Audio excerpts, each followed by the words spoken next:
আশুলিয়ায় ব্যাপক উৎসাহে শেষ হলো জিয়াউর রহমান স্মৃতি ফুটবল টুর্নামেন্ট।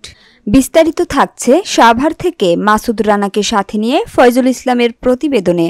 শুক্রবার বিকালে আশুলিয়ার মাদারটেক স্কুল মাঠে এ ফুটবল টুর্নামেন্টের ফাইনাল খেলা অনুষ্ঠিত হয়। খেলায় ঘুঘুদিয়া একাদশকে ১-০ গোলে হারিয়ে চ্যাম্পিয়ন হওয়ার গৌরব অর্জন করেন ইসলামনগর একাদশ। খেলা শেষে বিজয়ী ও রানার আপ দলকে পুরস্কার তুলে দেন বিএনপির কেন্দ্রীয় কমিটির সহ পরিবার কল্যাণ সম্পাদক এবং সাবেক সংসদ সদস্য ঢাকা ১৯ ডাক্তার দেওয়ান মোহাম্মদ সালাউদ্দিন বাবু।